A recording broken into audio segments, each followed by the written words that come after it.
What is going on, guys, and welcome to the Raw review for the episode 5. I was literally about to roll off the number. I have no idea what fucking number it was. It's certainly going to be 15. There's been a lot more episodes of Raw than that. Over 1,000. But anyway. Actually, before we start, let's actually just look how many episodes there's been. I'm going to go for 1,223. No, that seems too much. Let me just think logically. 1,113. That is my prediction. If we could actually find it. Episode, sir. Oh, come on, this is redonkulous. 1,182. That's not strictly true. There's been more than that. So about, yeah, I was relatively close. Anyway, let's move on to the Raw. It's the 15th of February episode, the Go Home Show, before Fastlane. Fastlane this Sunday night live, or exclusively on the WWE Network. Well, kind of not exclusively because, well, you can watch it on pay-per-view. Anyway, to be honest with you, I'm not really looking forward to Fastlane, but then again, I'm not like, oh, this is going to be shit. Yeah, I've got a reasonable amount of hype. Today's show was... It was alright. It was alright. I got to the last 45 minutes for me, hour for you, because I skipped commercials, obviously. And I was starting to get to the point where I was like, oh, come on. Please end. Please finish. I'm getting a little not bored, but just a bit... Yeah, a bit bored, I suppose you could say. Anyway, it was a decent show. There's some good parts and bad parts. It was one of those okay Raws, and an okay Raw in this day and age is actually quite a good Raw usually. Anyway, the segment to begin with Dean Ambrose, he came out, cut a promo, decent little promo. Stephanie McMahon interrupted. We got this fatal 5-way match, which started after we had a little break, because we have so many breaks on Raw, you know, to get that advertise. Well, I don't know, it just fucks me off how many breaks there are. I suppose the network gets the money, don't they, for the ads, yeah, not WWE themselves, but it still fucks me off anyway. I love Dean Ambrose. The way we've seen this Dean Ambrose Brock Lesnar thing makes me think if they had a feud, it would be extraordinary. And I'm kind of rooting for my boy Dean Ambrose. I am. Dean Ambrose has never been much. I have a little Fave 5. Ambrose has never even been close to it. Ambrose is in my Fave 5. As Booker T would say. You know, he is genuinely in my top 5 at the moment. I love his promos are extraordinary. That craziness that he has. Last week when Lesnar hit him with an F5, Lesnar then started to walk off and Ambrose gestured him to come back. It was freaking awesome. Ambrose and Lesnar are stealing this feud. Reigns feels like a bit part player, which is quite clearly meaning he's going to win at Fastlane. I'm still rooting for either Ambrose or Lesnar. I'm up the fuck out for either of them, although Lesnar, it's obviously the White family are going to interrupt. I just love it. Dean Ambrose, Triple H has got such a good... Out of the 3 matches, Lesnar, Triple H, it would be decent, but we've seen it before. Reigns, Triple H, it's going to be okay, but I'm not really rooting for it. Ambrose, Triple H.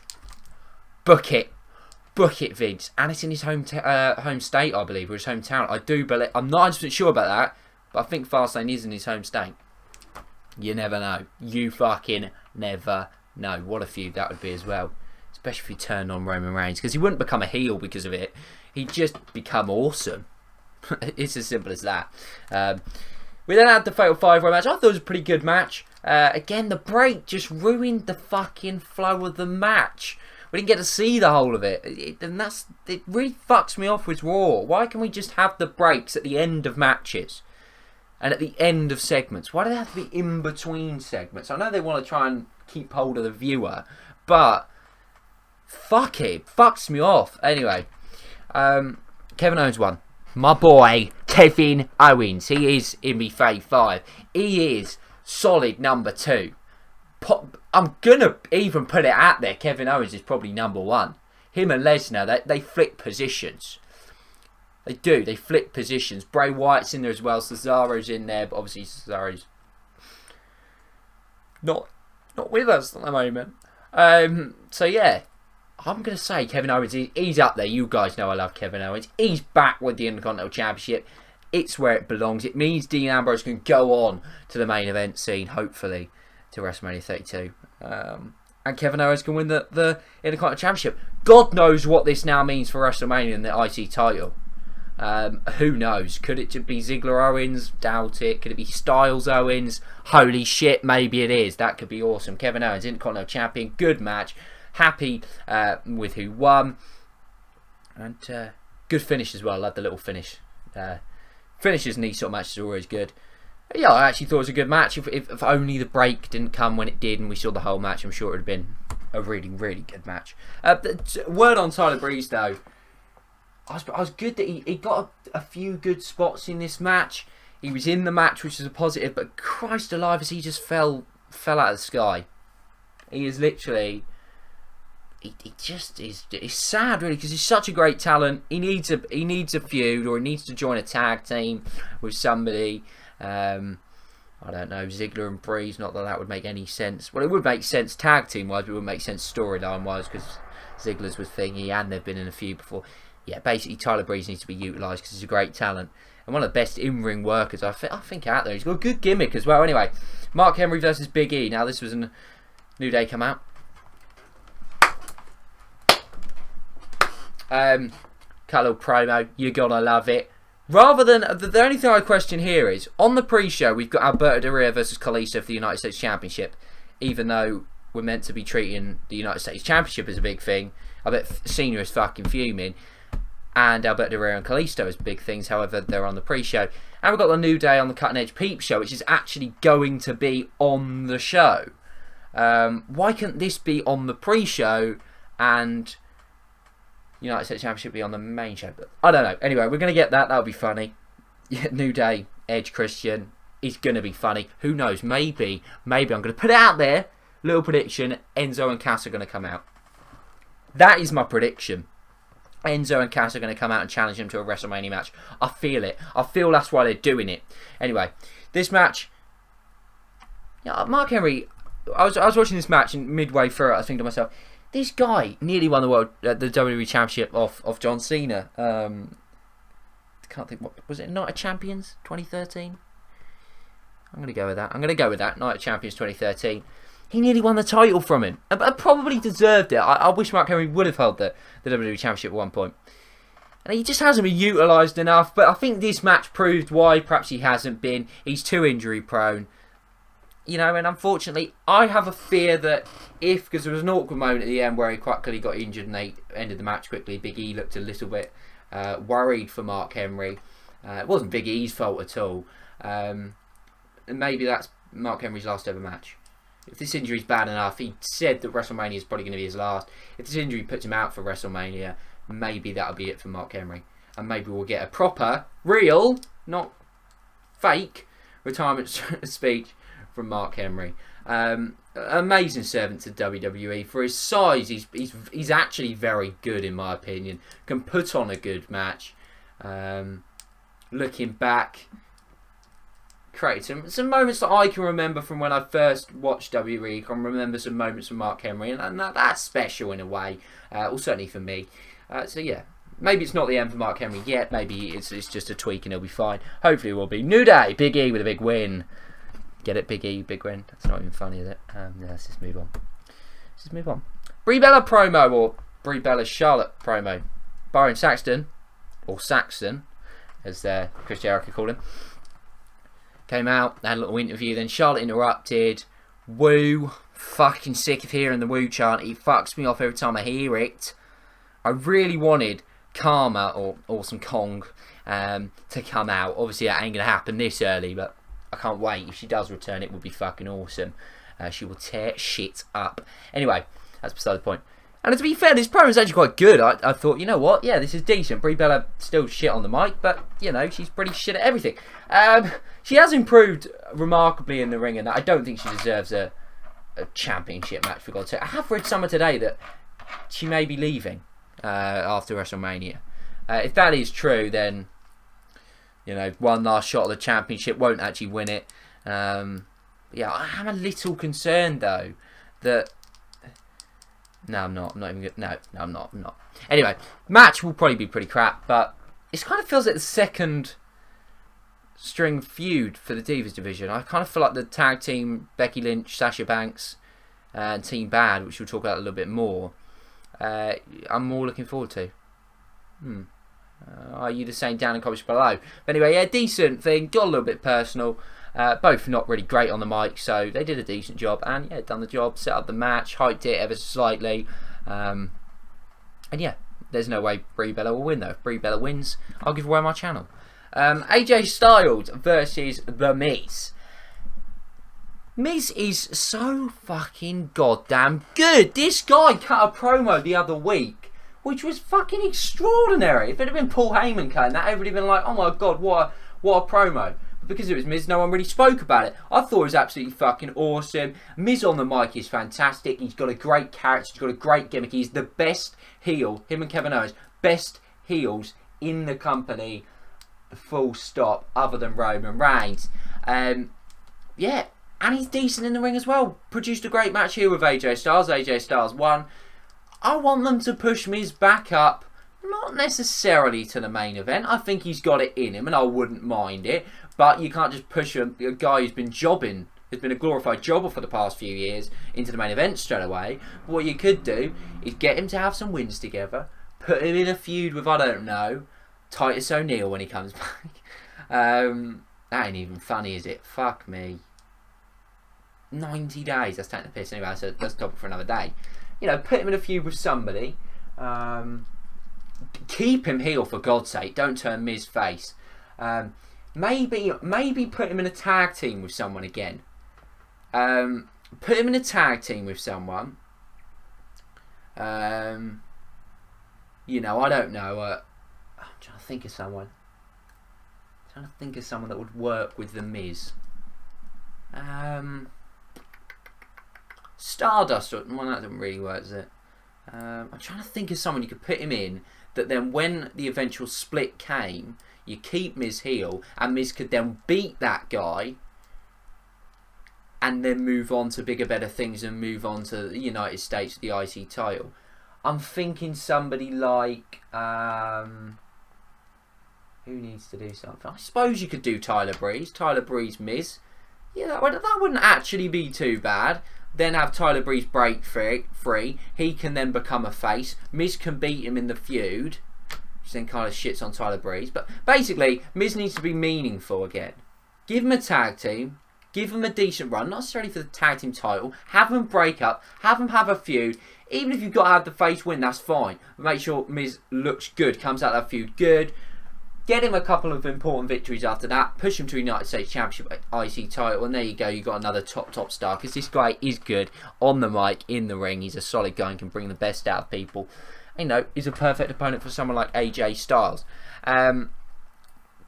We then had AJ Styles basically at the end of the match, after a good match, basically challenged Chris Jericho to a match at Fastlane. Jericho said, we'll have to wait for my answer on Thursday on SmackDown. He's obviously going to accept, and we are going to get that match at Fastlane, which will steal the show.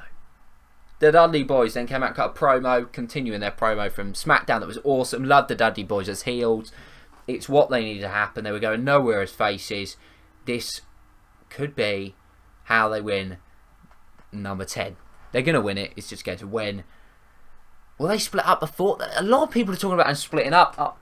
I don't want to see it yet because I like them as heels. I'd like to have a decent... And yes, split up eventually because Bubba Ray can have a good singles push.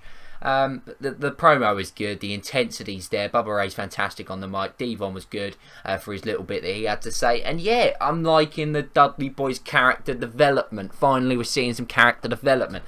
And I'm loving it. Creative, doing their job. It's a miracle. We now have Paige versus Summer Rae. Summer Rae's not very good in the ring, but she done better than I expected. Somehow she beat Paige, God knows how. But it just felt like a thrown together match that if this show was 2 hours, would never have been on. Summer Rae won. They'll probably have a rematch on SmackDown. The feud will end. Paige will win. Paige will move on to fluttering round the Divas Championship, possibly a feud with Team Bad, who knows.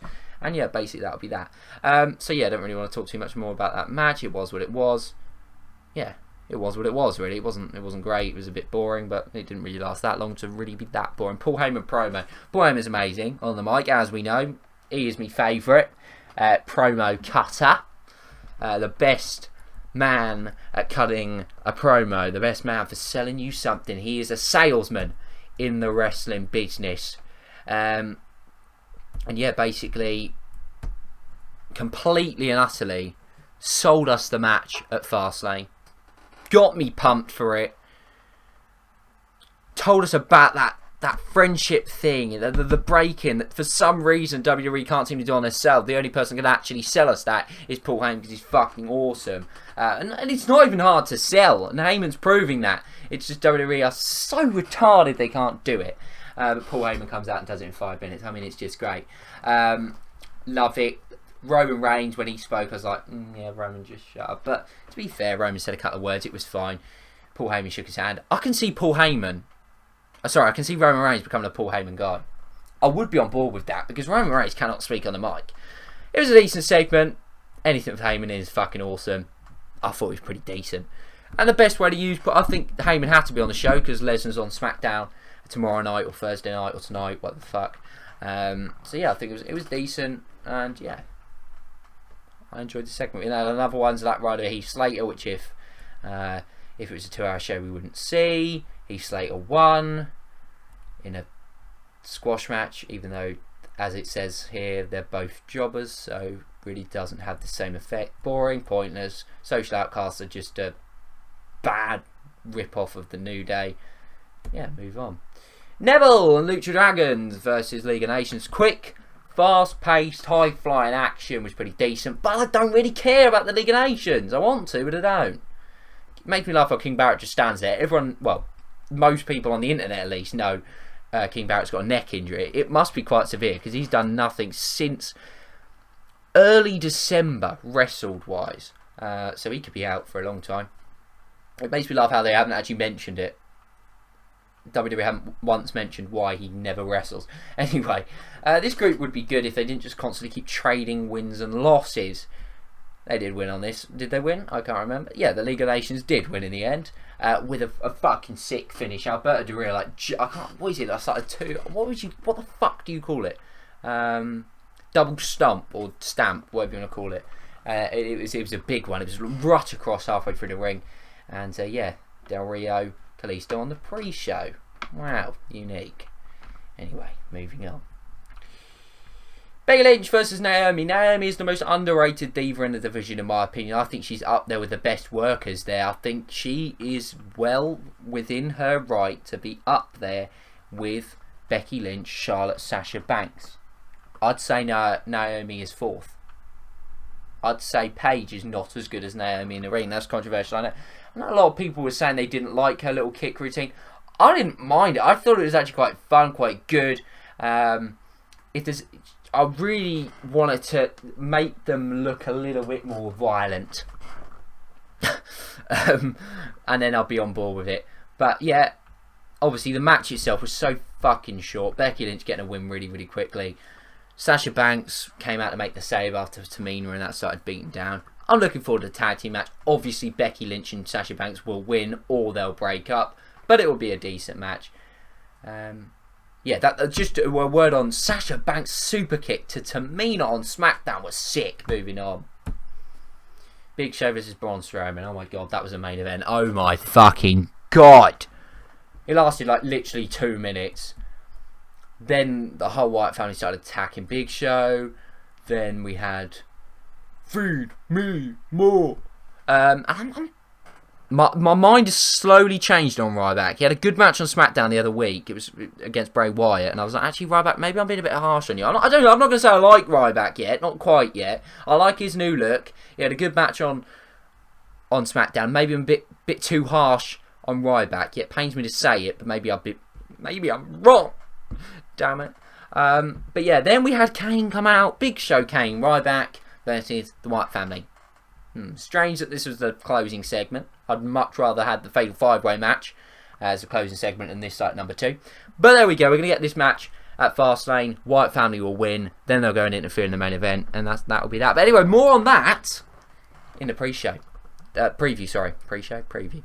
Preview will be coming out probably Thursday. Might do it earlier.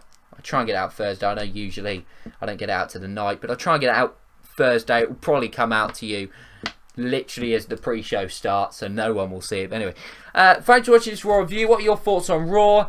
Leave it down in the comments below. As you know, I do this sort of grading system now, like they do on what's it called, Bleacher Report thing. Rather than doing the segments individually, I'm just going to do a show grade overall, and I'm going to give it a C. It was an alright show. It had some really good moments, some really bad moments, but if you'd have missed it, I wouldn't cry about it. You know, I'd basically write down a few segments to watch. I'd say watch these matches on YouTube, save yourself the time. And that's that. Thanks for watching. If you enjoyed this video, please leave a like, and I will see you next time. Unless I die in a car crash and I'll never see any of you again. Sad thought. Jesus. Why did I say that? That's actually quite sad, really, when you think about it. I've been watching Final Destination. I've watched them all, and it's put that idea in my mind, although they usually get hit by buses and horses, fireworks. Yeah, they die in many ways. Has any of you watched the Final Destination? And all of them. I watched all 5 of them in the past 2 days. I actually think it's funny. Some of the deaths are funny. I don't know whether it's meant to be funny, but it is quite funny. Yeah, I really enjoyed it. And there's talk about a 6th and a 7th. Whether it happened, I don't know. I won't spoil it, but there's a little twist on the 5th one. I shat my pants. I was like, oh, holy shit, I weren't expecting that. Anyway, I'm now starting to talk about Final Destination. Yeah, I don't even know. Anyway, thanks for watching. I'll see you next time. Goodbye.